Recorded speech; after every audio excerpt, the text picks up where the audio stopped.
VOA World News. VOA 세계 뉴스입니다. 미국과 북한이 스웨덴에서 진행한 2차 정상회담 준비를 위한 실무 협상을 마무리한 것으로 알려졌습니다. 연합뉴스도 한국 언론은 스티븐 비건 미 국무부 대북정책 특별대표와 최선희 북한 외무성부상이 21일 오전 협상 장소를 떠났다고 보도했습니다. 비건 특별대표와 최선희 부상은 지난 19일부터 사흘간 스톡홀름 외곽에서 협상을 벌여왔습니다. 양측은 다음 달 말로 예정된 2차 미북 정상회담에서 비핵화와 상응 조치를 어떻게 주고받을지 집중적으로 논의한 것으로 알려졌습니다. 한국의 이도훈 외교부 한반도 평화교섭 본부장도 지난 사흘간 같은 장소에 머물면서 협상 과정에 참여한 것으로 전해졌습니다. 연합뉴스는 비건 대표가 먼저 회의장을 떠난 뒤 남북 대표단만 2시간 정도 추가로 회의장에 머물며 남북 간 협의가 이루어졌을 것으로 추정된다고 보도했습니다. 도널드 트럼프 미국 대통령이 2월 말 김정은 북한 국무위원장과의 정상회담을 고대하고 있다며 또다시 기대감을 나타냈습니다. 트럼프 대통령은 20일 자신의 트위터를 통해 북한의 최고 대표단과 훌륭한 만남을 가졌다며 이같이 밝혔습니다. 트럼프 대통령은 또 언론이 우리가 북한과 관련해 이룬 위대한 진전을 평가하지 않고 있다면서 지금과 비교해 오바마 행정부 말기 우리가 어떤 상황에 있었는지 생각해보라고 말했습니다. 트럼프 대통령은 19일 백악관에서 기자들에게 김영철 북한 노동당 부위원장과 믿을 수 없을 만큼 좋은 만남을 가졌다면서 2차 미북 정상회담 개최국이 결정됐으며 곧 발표할 것이라고 말했습니다.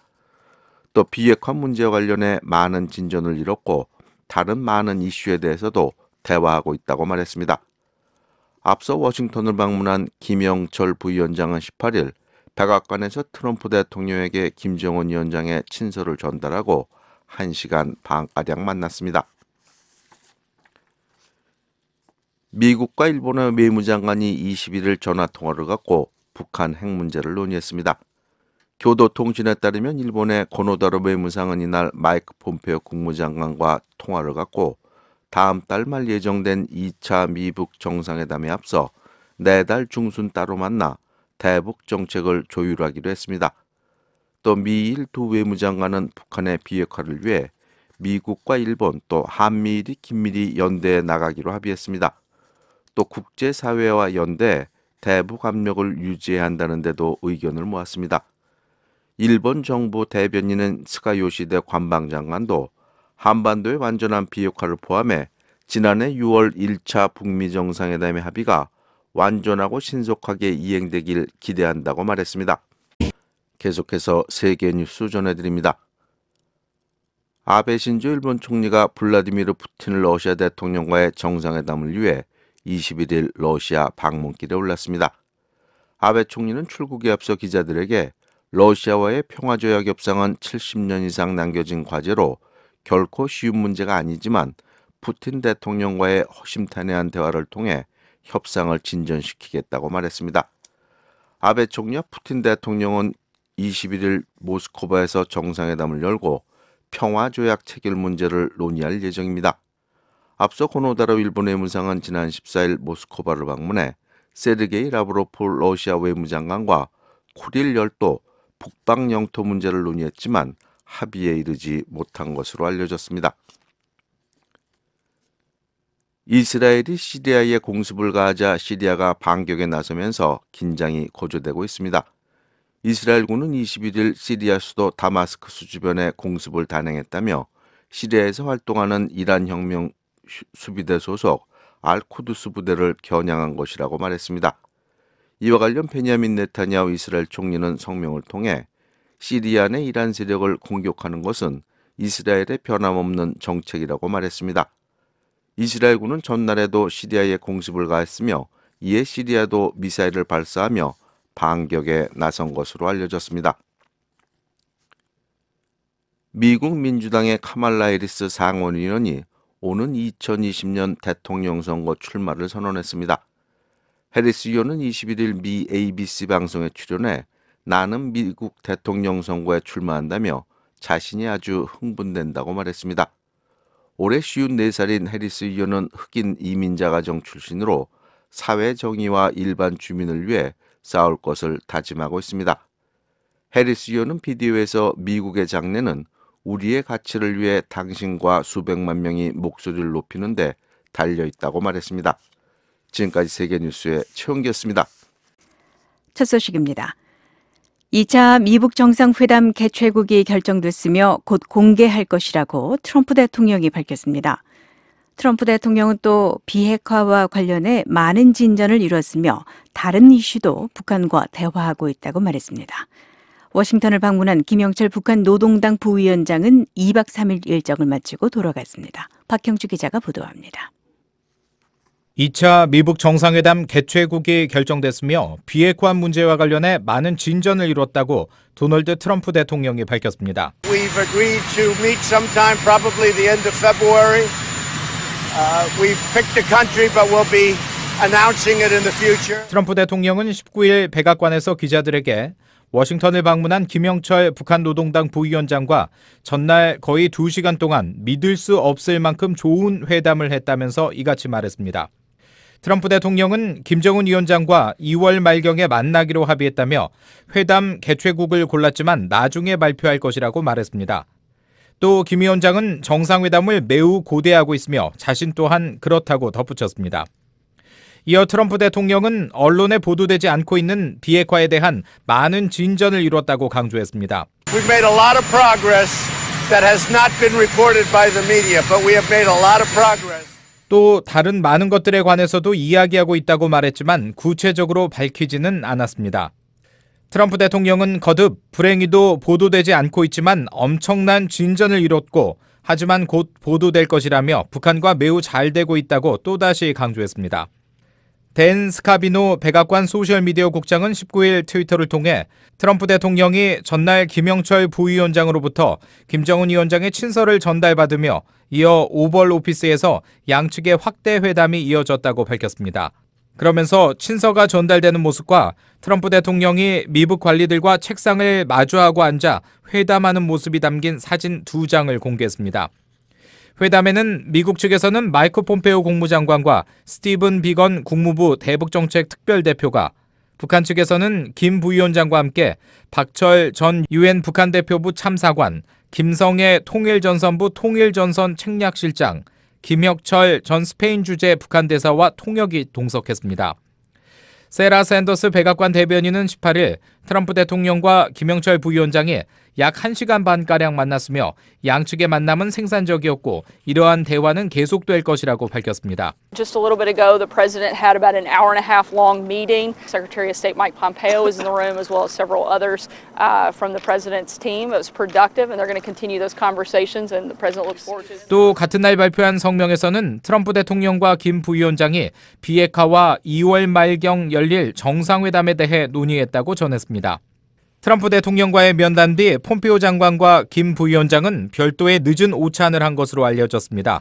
두 사람은 백악관 방문에 앞서서도 김 부위원장의 숙소인 워싱턴 듀폰 서클 호텔에서 비건 특별대표 등과 함께 회동한 바 있습니다. 이와 관련해 국무부는 트럼프 대통령과 김정은 위원장이 싱가포르 회담에서 한 약속들에 대한 진전을 이루는 노력에 대해 좋은 논의를 했다고 밝혔습니다. 김영철 부위원장 일행은 2박 3일간의 워싱턴 방문을 마치고 19일 오후 워싱턴 인근 덜레스 국제공항을 통해 귀국길에 올랐습니다. VOA 뉴스 박형주입니다.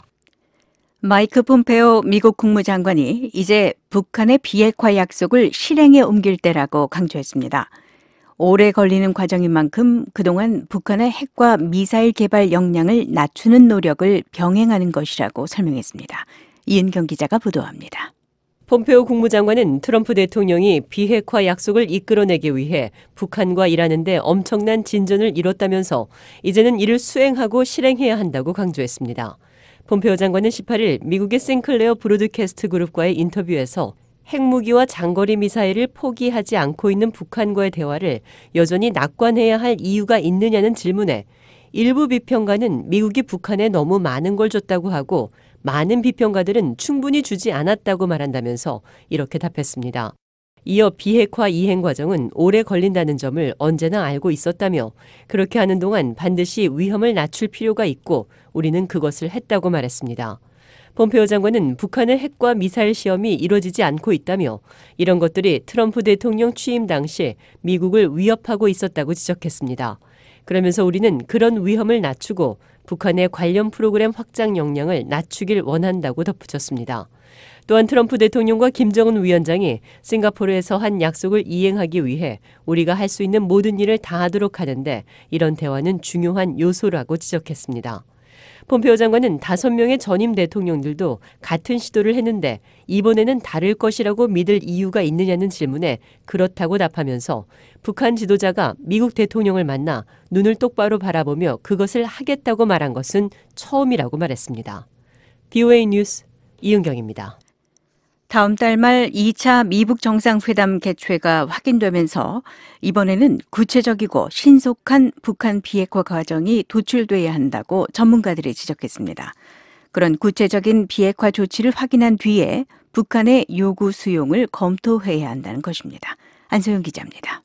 육자회담 미국 측 수석대표를 지낸 크리스토퍼 힐 전 국무부 동아시아 태평양 차관보는 미북 정상회담이 몇 주밖에 남지 않았지만 어떤 조건을 걸고 무엇을 성취하려는 건지 여전히 의문이라고 말했습니다. This time I think it's only a few weeks away. So I have exactly the same questions. What are the conditions? 힐 전 차관보는 18일 VOA와의 전화통화에서 트럼프 대통령과 김영철 부위원장과의 이날 면담과 관련해 이같이 말했습니다. 이어 구체적인 합의가 필요한 시점에 트럼프 대통령이 참을성을 발휘하고 있는 점이 걱정스럽다고 덧붙였습니다. What is, I think, worrisome for me is that I don't get any sense that President Trump is at all. 북한의 실험 동결과 미한 군사훈련을 중단하는 쌍중단이 이루어진 상황인데 이는 트럼프 대통령이 북한과의 정상회담에 나설 만큼 충분한 조건이 되지 못한다는 설명입니다. 마크 피츠패트릭 전 국무부 비확산 담당 부차관보는 트럼프 대통령의 2차 미북 정상회담 추진을 정치적 행보로 해석했습니다. He's been having so much trouble on the domestic front, so now he can claim some success in foreign. 국내 문제로 많은 어려움을 겪는 트럼프 대통령이 비핵화에 성공하지 못했음에도 불구하고 정상회담을 성공한 외교 정책으로 내세우려는 의도라는 겁니다. 피츠패트릭 전 부차관보는 북한이 일부 구체적 비핵화 조치에 대한 시간표를 제시해야 하며 특히 북한이 언급한 영변 핵시설의 영구적 폐기 등이 포함될 수 있다고 말했습니다. 그러면서 이 같은 대형 조치에 미국은 겨울에 열릴 미한 연합훈련 유예와 제재 완화 등을 대가로 제공할 수 있다고 덧붙였습니다. But what North Korea should give is a timetable for taking some concrete steps toward denuclearization. 영변 핵시설 폐기를 의미 있는 조치로 보지 않는 시각도 있지만 이곳에서의 플루토늄 생산 중단은 북한의 수소폭탄 개발을 제한할 수 있는 만큼 괄목할 만하다는 설명입니다. 스콧 스나이더 외교협회 선임연구원은 북한은 이제 구체적인 비핵화 조치들을 취해 나가야 한다고 지적했습니다. 핵과 미사일 프로그램의 공개와 검증 등 비핵화를 위한 말이 아닌 행동과 가시적인 절차가 있어야 한다는 지적입니다. Disclosure or step on verification or some other step related to their nuclear and missile programs. 또한 2차 미북 정상회담 개최를 결정한 미국은 비핵화에 대한 북한의 진정성을 보여주길 기대하고 있다면서 양측은 1차 미북 정상회담과 달리 구체적이고 빠른 비핵화 과정에 합의하길 바란다고 밝혔습니다. Well, one hopes that in contrast to the first summit, what we see is a tangible and hopefully rapid process. 비핵화에 대한 정의를 분명히 해야 한다는 제언도 나옵니다. 니콜라스 에버스타트 미국 기업연구소 선임연구원은 북한은 여전히 미국과 국제사회가 인식하는 비핵화의 정의와 다른 주장을 하고 있다고 지적했습니다. 따라서 비핵화 정의를 분명히 하지 않는다면 협상은 무의미해지고 북한은 계속 제재 해제를 원하면서 경제를 되살리고 핵과 미사일 개발 야심을 더 효과적이고 빠르게 추구할 것이라는 분석입니다. The North Korean side wants to break the sanctions and revive its economy. so that it can pursue its nuclear and missile. 북한은 여러 핵 미사일 시설 중 한 곳만 신고하고 완전한 비핵화가 아니라 제재 완화만 얻어가려 할 수 있어 방심해서는 안 된다는 지적도 있습니다.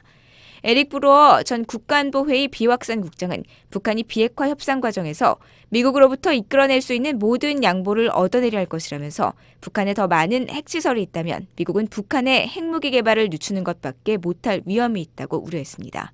North Korea is also going to try and eke out every additional concession that it can along the way, and there's a risk there that if there are other nuclear facilities out there that really all 브루어 전 국장은 2차 미북 정상회담에서 북한의 비핵화에 대한 약속을 재확인해야 하며 비핵화를 구체적으로 실행할 수 있는 실무회담에 집중해야 한다고 강조했습니다.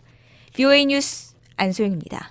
하지만 2차 정상회담은 스웨덴에서 진행하고 있는 비건 최선희 실무회담에 달려있다고 전문가들이 지적합니다.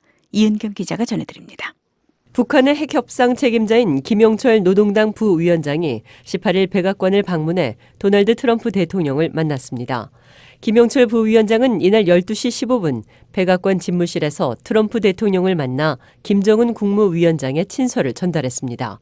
이어 트럼프 대통령과 90분간 현안을 논의했습니다. 백악관이 공개한 사진에는 트럼프 대통령이 집무실 책상에 앉아 김영철 부위원장과 대화를 주고받는 모습이 보입니다. 이 자리에는 박철 전 유엔 주재 북한 대표부 참사관, 김성애 통전부 실장, 김혁철 전 스페인 주재 북한 대사 등이 참석했습니다. 또 미국 측에서는 마이크 폼페오 국무장관과 스티브 비건 대북정책 특별대표가 배석했습니다. 면담이 끝나자 세라 샌더스 백악관 대변인은 기자들에게 회동이 생산적이었다며 트럼프 대통령이 김정은 위원장과의 만남을 고대하고 있으며 미국은 완전히 검증 가능한 북한 비핵화를 이룰 때까지 압박과 제재를 계속할 것이라고 말했습니다. Just a little bit ago, the president had about an hour and a half long meeting. It was productive, and they're going to continue those conversations. 앞서 김영철 부위원장은 숙소인 워싱턴 듀폰 서클 호텔에서 폼페오 국무장관을 만났습니다. 50분가량 진행된 이 면담에는 비건 특별대표도 참석했습니다. 트럼프 대통령은 김영철 부위원장을 면담한 이튿날 이번 면담이 아주 좋았으며 다음 달 열릴 2차 정상회담 장소도 이미 결정됐다고 말했습니다. 그러나 구체적인 장소와 일정은 밝히지 않았습니다. We've agreed to meet sometime, probably the end of February. We've picked a country, but we'll be announcing it in the future. 이어 미국과 북한은 20일 스티븐 비건 특별대표와 최선희 북한 외무성 부상이 스톡홀름 근교에서 만나 2차 정상회담을 위한 실무 협상을 시작했습니다. 전문가들은 김영철 부위원장의 이번 방미를 계기로 지난 몇 달간 계속된 미북 교착 국면이 끝나고 대화와 협상의 시계가 다시 돌기 시작했다고 말합니다. 한국국가전략연구원 문성묵 통일전략센터장입니다. 김영철이 미국을 방문했고 폼페이오 또 트럼프 대통령을 만났다는 거, 그다음에 2차 정상회담의 구체적인 날짜와 장소는 나오지 않았지만 2월 말에 열기로 합의했다는 자체만 보면 대화의 교착 국면은 일단 풀렸다라고 볼 수도 있는데, 전문가들은 또 미국과 북한의 스웨덴 실무회담에 주목하고 있습니다. 양측은 그동안 비핵화와 상응 조치를 둘러싸고 대립해 왔는데 이번에 실무 당국자들이 마주 앉은 것을 보면 뭔가 공감대가 마련됐다고 봐야 한다는 것입니다. 실제로 미국과 북한은 지난 6월 싱가포르에서 1차 정상회담을 가진 이래 이 문제를 둘러싸고 첨예하게 대립해 왔습니다. 기본적으로 미국은 선 비핵화 후 상응 조치를 주장해 왔습니다. 먼저 북한이 핵신고를 하고 이를 검증, 사찰하고 폐기해야 한다는 것입니다. 또 북한이 과거 비핵화 약속을 어기고 핵 개발을 한 것을 감안해 제재 완화 등은 비핵화가 이뤄진 다음에나 가능하다는 입장이었습니다. 반면 북한은 단계적 동시적 조치를 주장해 왔습니다. 비핵화를 여러 단계로 쪼개고 모든 단계마다 미국이 상응하는 안전 보장과 정치적 대가 그리고 제재 해제 등을 해야 한다는 입장입니다. 또 북한은 핵신고와 사찰에 소극적인 자세를 보여왔습니다. 북한은 풍계리 핵실험장을 파괴했지만 이것도 검증과 사찰을 받은 것이 아니라 외국 기자들이 먼 발치에서 지켜보는 참관 아래 폭파한 것입니다. 이 때문에 한국의 강인덕 전 통일부 장관은 풍계리 핵실험장 파괴는 일종의 보여주기식 쇼에 불과하다고 지적했습니다. 대표적인 것이 풍계리 핵실험장 폐기 아닙니까? 핵실험장 저런 식으로 파괴해버리면은 무엇을 북쪽에서 생산했는지 어떤 폭탄을 실험했는지 알 수가 없단 말이죠. 거기에 전문가들을 부른다고 그건 전문가들을 안 부르고 뭐 언론이나 먼 데서 보게 하고 사진을 찍게 하고 이런 방식이죠. 그러니까 감출 것은 감추면서 미사일 발사대도 그렇고 엔진 실험장도 마찬가지예요. 이렇듯 미국과 북한 관계는 비핵화와 상응 조치를 둘러싸고 지난 7개월간 공전되거나 교착 상태를 겪어야만 했습니다. 예를 들어 폼페오 국무장관은 1차 정상회담 다음 달인 7월 6일 평양을 방문해 1박 2일간 총 9시간에 걸쳐 김영철 부위원장을 만났습니다. 그러나 폼페오 장관이 평양을 떠난 직후 북한은 미국이 아무것도 내놓지 않고 일방적이고 강도적인 비핵화 요구를 했다고 비난했습니다. 그로부터 석 달 뒤인 10월 7일 이뤄진 폼페오 국무장관의 방북 분위기는 그보다는 좋았습니다. 당시 폼페오 장관은 백화원에서 김정은 위원장을 5시간 30분가량 만나 비핵화와 2차 정상회담 문제를 논의했습니다. 그러나 이 자리에서도 사찰과 검증 그리고 상응 조치에 대한 구체적인 합의는 이루어지지 못했습니다. 다음 달인 11월 초 뉴욕에서 이뤄질 예정이었던 폼페오 국무장관과 김영철 부위원장의 고위급 회담은 막판에 무산됐습니다. 당시 국무부는 미국 고위급 회담이 11월 8일 뉴욕에서 열린다고 발표했습니다. 그러나 김영철 부위원장은 끝내 뉴욕행 비행기를 타지 않았습니다. 결국 국무부 대변인은 7일 한밤중에 회담 연기를 발표해야 했습니다. 여기서 드는 가장 큰 의문은 대립과 갈등을 거듭하던 미국과 북한이 어떤 과정을 거쳐 다시 만났고 비핵화와 상응 조치에 대해서는 어떤 접점을 찾았느냐 하는 것입니다. 우선 11월 초로 예정됐던 고위급 회담이 무산됐지만 미국 양국은 대화의 끈을 계속 유지했던 것으로 보입니다. 한국 언론에 따르면 미국과 북한은 지난 12월 3일 판문점 통일각에서 비공개 접촉을 가졌습니다. 이날 접촉에서는 앤드류 김 미 중앙정보국 코리아 미션센터 센터장이 북한 통일전선부 소속 당국자를 만난 것으로 알려졌습니다. 또 한국 언론은 서훈 국가정보원장이 김영철 부위원장의 방미에 때맞춰 워싱턴을 방문했다고 보도했는데 이 역시 미북 물밑 접촉과 관련이 있어 보입니다. 이 밖에 미국과 북한의 국방당국자들은 지난해 12월 미군 유해 발굴 문제를 놓고 접촉을 가진 것으로 알고 있다고 1990년대 클린턴 행정부에서 국무부 북한 담당관을 지낸 케네스 퀴노네스 박사는 말했습니다. Restarting the recovery of American soldiers remained from North Korea. Those talks began in late December. 특히 트럼프 대통령과 김정은 위원장은 여러 차례 친서를 주고받으며 협상의 불씨를 살려낸 것으로 보입니다. 김정은 위원장은 지금까지 확인된 것만 해도 7차례 트럼프 대통령에게 친서를 보냈으며 트럼프 대통령은 지난해 12월 25일께 김정은 위원장에게 친서를 보낸 데 이어 지난 1월 12일께 또다시 친서를 인편으로 보냈습니다.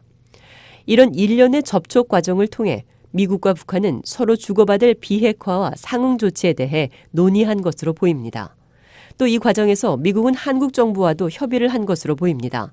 한국 문재인 대통령이 지난 10일 신년 기자회견에서 언급한 내용입니다. ICBM이나 IRBM 그 미사일의 어떤 폐기라든지 또는 그에 대한 생산 라인의 그 폐기라든지 또는 나아가서는 또 다른 이제 또 뭐 핵단지들의 폐기라든지 그런 걸 통해서 미국의 상조치가 이루어지고 그다음에 그 상조치에 따라 신뢰가 깊어지면 그때는 전반적인 신고를 통해서 전체적인 비핵화에 나가고 이런 식의 프로세서들이 가능하다고 생각합니다. 또 미국은 상응 조치 중 하나로 대북 인도적 지원과 함께 미북 연락사무소 설치를 검토한 것으로 보입니다. 한국의 강경화 외무장관이 16일 기자회견에서 밝힌 내용입니다. 상응 조치에 대해서 어떠한 비핵화 조치에 어떠한 상응 조치가 따를 수 있는가 그런 여러 가지 그 조합을 검토를 꾸준히 해오고 있습니다만 예컨대 종전선언을 포함해서요. 뭐 인도적인 지원이라든가 또 뭐 그런 어떤 그 상설적인 그 미북 간의 대화 채널 등 여러 가지가 있을 수 있다고 생각을 합니다. 미북 대화가 어렵게 재개됐지만 아직 마음 놓을 단계는 아니라고 전문가들은 말합니다. 예를 들어 미국과 북한은 한 달 뒤에 2차 정상회담을 하기로 했지만 아직 회담의 구체적인 날짜와 장소도 발표하지 못하고 있습니다. 케네스 퀴노네스 박사는 트럼프 대통령이 정상회담 장소와 날짜를 제안했지만 북한이 아직 이를 수용하지 않았을 가능성이 있다고 말했습니다. Maybe because North Korea has not agreed. Maybe he made some proposal, but North Korea has not yet announced it. 전문가들은 미북 실무회담이 중요하다고 말합니다. 비건 대북정책특별대표와 최선희 부상이 주도하는 실무협상에서 미북 양측이 모두 만족할 만한 방안을 만들어내면 2차 정상회담이 열릴 수 있지만 그렇지 않으면 정상회담이 연기되거나 자초될 수 있다는 것입니다. 다시 문성묵 통일전략센터장입니다. 결국은 스티브 비건과 최선희가 사실 처음 만나는 거지 않습니까? 이제 2차 정상회담이 합의가 됐으니까 적어도 북한은 이 정도는 우리가 양보할 수 있으니 이제 미국이 좀 해라. 미국은 그건 안 된다. 적어도 이렇게 돼야 우리가 미국 국민이나 국제사회를 설득할 수 있다. 이런 걸 가지고 이제 서로 밀고 당기기 할 텐데 과연 여기서 서로 간에 수용할 수 있는 합의가 나올지 아니면 이제 2월 말 합의한 거지만 그게 잘 안 되면 날짜가 뒤로 미뤄질 가능성도 배제할 수는 없겠죠. 우여곡절 끝에 만난 비건 특별대표와 최선희 부상이 어떤 외교적 해법을 마련할지 주목됩니다. VOA 뉴스 이은경입니다.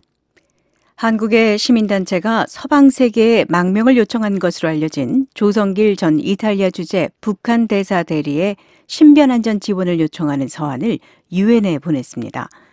이 단체는 한국 정부가 북한 주민들의 신뢰를 얻도록 탈북 망명자 보호에 적극적으로 목소리를 내야 한다고 밝혔습니다. 서울에서 김영관 특파원이 보도합니다. 시나 폴슨 유엔인권 서울사무소장은 21일 VOA에 지난 18일 태영호 전 영국 주재 북한 공사와 전직 한국 관리들로부터 조성길 전 이탈리아 주재 북한 대사 대리의 안전한 망명을 위해 노력해달라는 서한을 전달받았다고 말했습니다.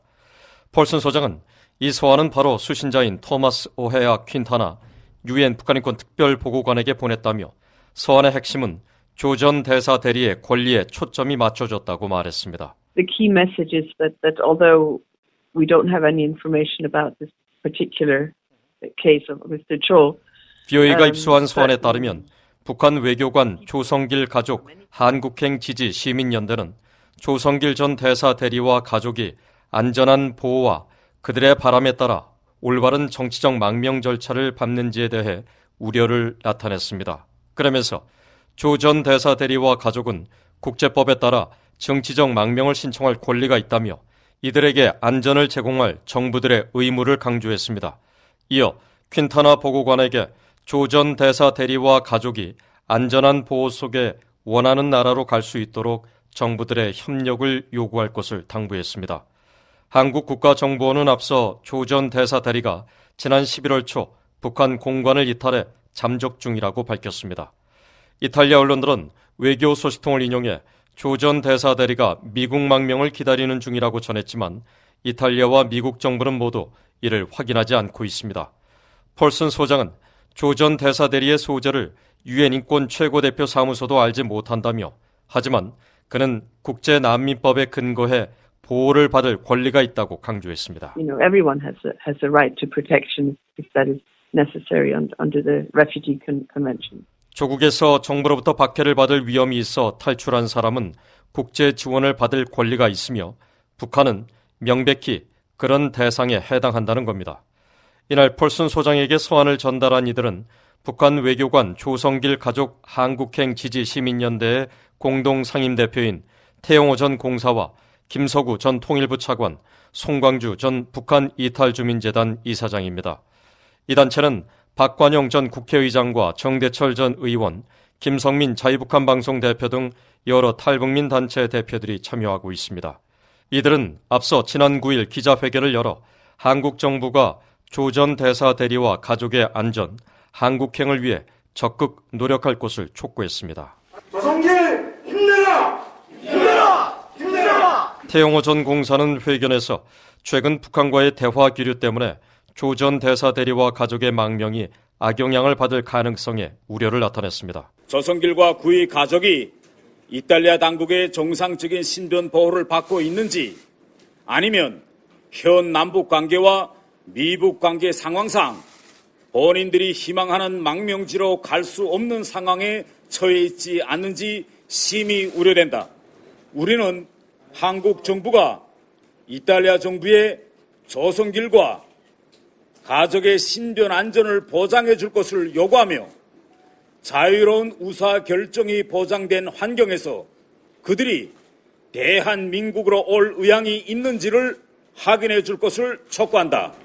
한국 정부는 그러나 조 전 대사 대리의 망명 신청 이유와 목적지에 대해 아는 바 없다는 입장입니다.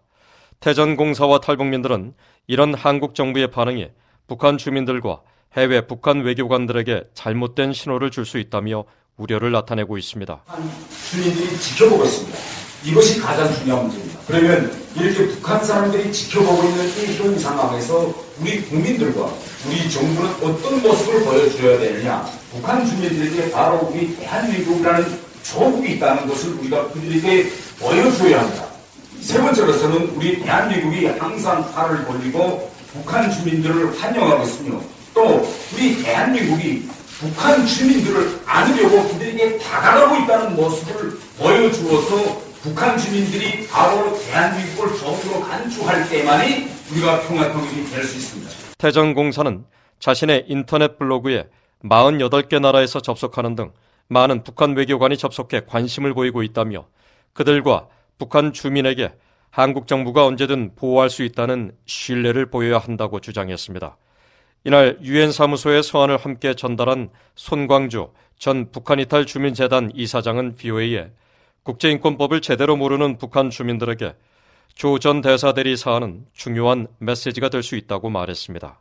국제규범에 대해서 몰라요. 예를 들면 자신이 북한 지역을 탈출하는 순간 국제인권규범에 따라서 자신의 망명지를 선택할 수 있다. 이 사실 자체를 모르는 거예요. 그리고 국제사회는 그 망명자를 신변을 보호해줘야 된다는 그런 규범이 있다는 것 자체를 몰라요. 그러니까 1948년 세계인권선언문 자체를 모르는 거죠. 조 전 대사 대리가 보위부 요원에게 체포되지 않고 자유롭게 망명지로 가는 모습은 북한 주민들에게 국제사회가 보장하는 기본적인 권리의 중요성을 심어줄 수 있다는 겁니다. 손 전 이사장은 특히 한국 정부가 아는 바 없다는 말을 반복하는 것에 대해서도 우려를 나타냈습니다. 대한민국 헌법에 따르면은 북한 지역을 탈출한 북한 주민이 한국행을 원할 경우 대한민국 정부는 적극적으로 그 신변 안전을 보호하고 데려와야 됩니다. 그런 노력을 해야 됩니다. 그리고 대한민국 헌법 정신에도 어긋날 뿐더러 두 번째는 국제 규범에 입각해서도 맞지 않는 태도이지요. 한국 정부가 적어도 조성길 전 대사 대리 등 북한인들이 한국행을 원할 경우 언제든 수용할 준비가 돼 있다는 말을 했어야 유사시 한국 정부에 대한 북한 주민들의 신뢰를 얻을 수 있다는 겁니다. 북한 요독수용소 출신 강철환 북한 전략센터 대표는 한국 정부가 망명에 대해 미리 밝힐 필요는 없지만 논란이 증폭됐는데도 모른다고 하는 건 북한 주민들에게도 부정적 영향을 줄 수 있다고 말했습니다.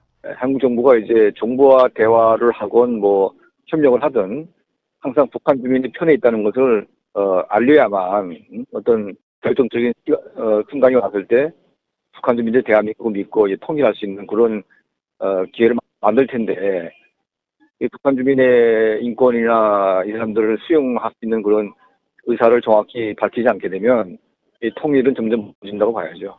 한국 정부는 해마다 1,000명 이상의 탈북민을 수용하고 있지만 남북 화해와 대화 교류를 고려해 이를 적극적으로 홍보하진 않고 있습니다.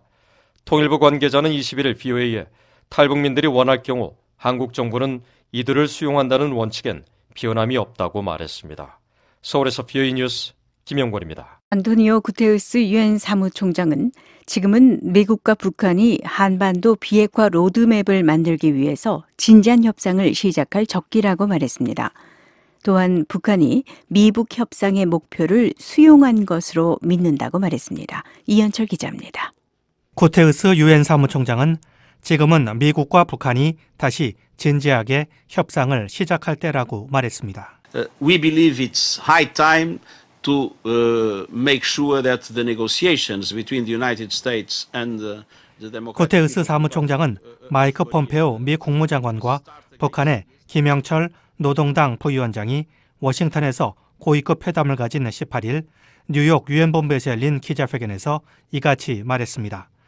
지금은 미국과 북한 간의 협상이 다시 진지하게 시작되도록 만들 적기라고 믿고 있다는 설명입니다. 아울러 한반도 비핵화를 위한 분명한 로드맵을 만들 적기라고도 믿는다고 강조했습니다. I think we need a clear roadmap, as I said, to clarify things and to allow to know exactly what the next steps will be and to have predictability. 미국과 북한이 후속 조치가 정확히 무엇인지 알 수 있도록 하고 협상 방향을 예측할 수 있도록 만들어줄 분명한 로드맵이 필요하다는 설명입니다. 구테우스 사무총장은 미북 간 협상의 핵심 목표는 한반도 비핵화라며 북한이 이미 협상 목표를 수용한 것으로 믿는다고 말했습니다. 또한 미국과 북한이 협상의 진전을 향해 나가기를 권한다며 두 나라가 효과적인 방식으로 함께하는 것이 중요하다고 강조했습니다. BOA 뉴스 이현철입니다. 백악관이 데이비드 스틸웰 국무부 동아시아 태평양 담당 차관보 지명자에 대한 인준 요청서를 의회에 제출했습니다. 스틸웰 지명자는 하와이 출신으로 미 공군에서 35년간 복무했으며 한국어와 중국어를 구사하는 것으로 전해졌습니다. 박형주 기자가 보도합니다. 도널드 트럼프 미국 대통령이 데이비드 스틸웰 국무부 동아태 담당 차관보 지명자에 대한 인준을 의회에 공식 요청했습니다. 백악관은 16일 보도자료를 통해 스틸웰 지명자에 대한 인준 요청서를 상원에 발송했다고 밝혔습니다. 이에 따라 상원 외교위원회는 조만간 스틸웰 지명자에 대한 청문회를 열고 인준 절차를 시작할 것으로 전망됩니다. 국무부에서 한반도와 중국 등을 총괄하는 동아태 차관보는 바락 오바마 전 대통령이 지명한 데니얼 러셀 차관보가 2017년 3월 사임한 뒤 수전 손튼 대행 체제로 유지되다가 지난해 7월 손튼 대행이 사퇴한 뒤 공석 상태였습니다. 이후 트럼프 대통령은 지난해 10월 스틸웰 예비역 공군준장을 국무부 동아태 담당 차관보로 지명했습니다.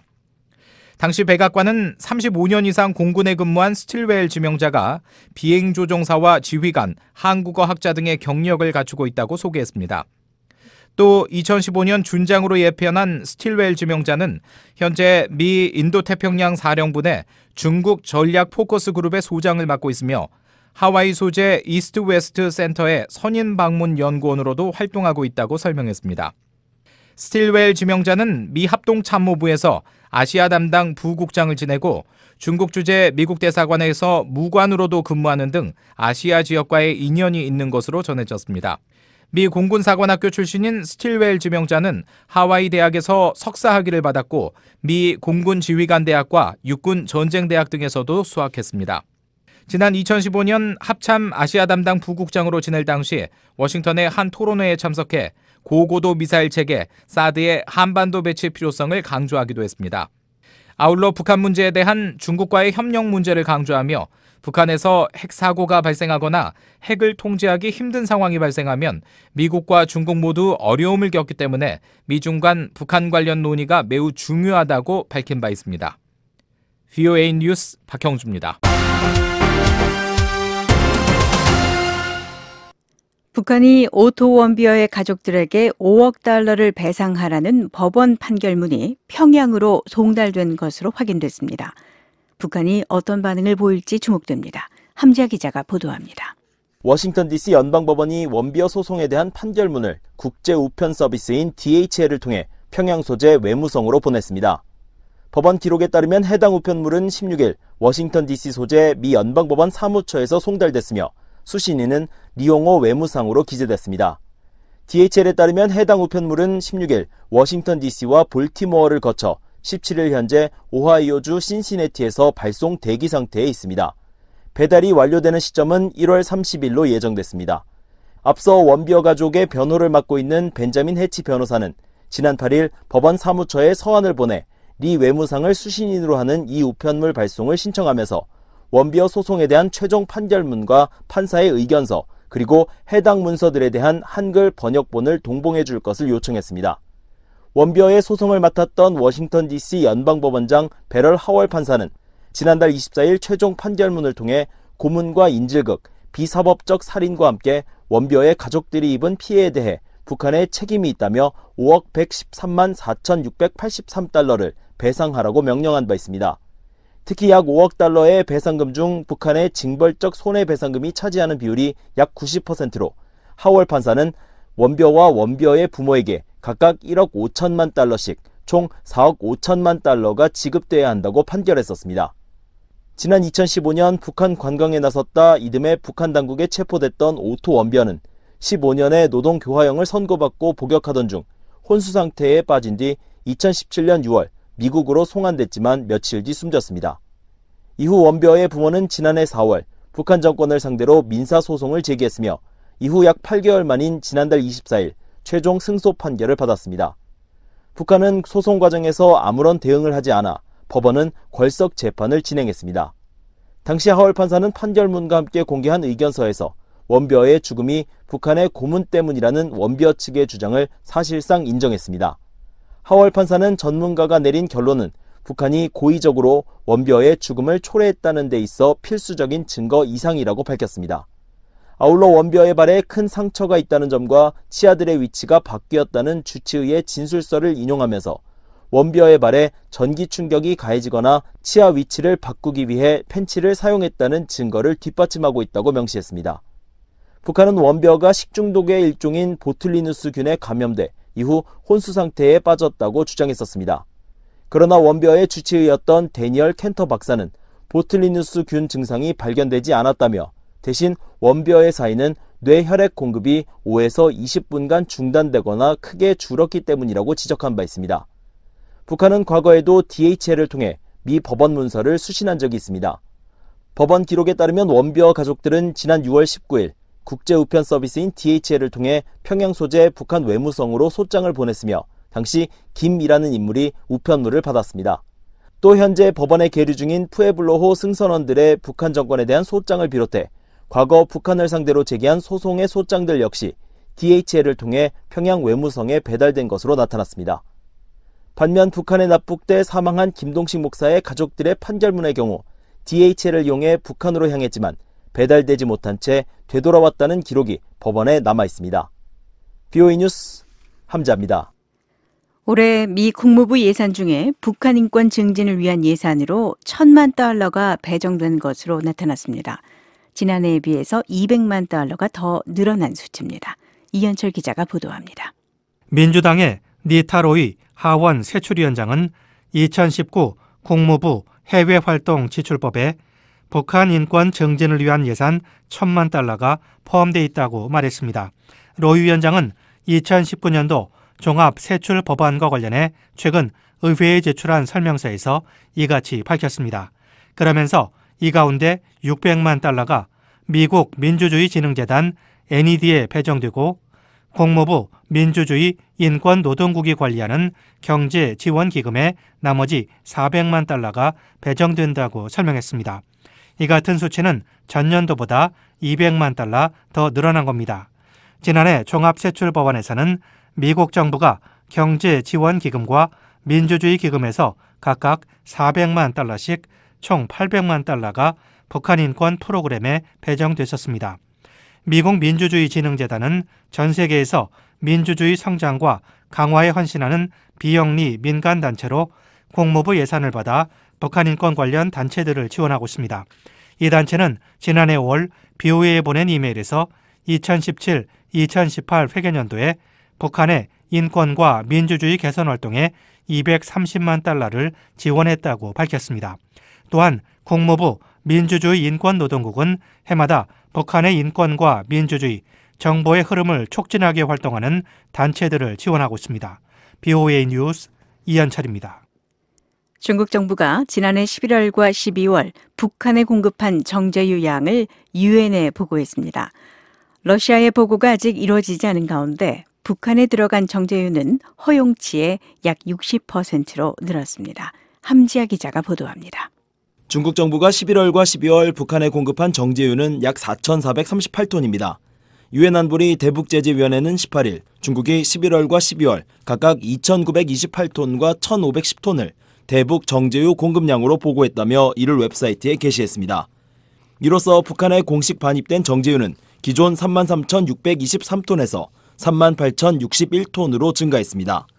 안보리는 1년 동안 북한에 공급할 수 있는 정제유 상한선을 50만 배럴로 정한 바 있습니다.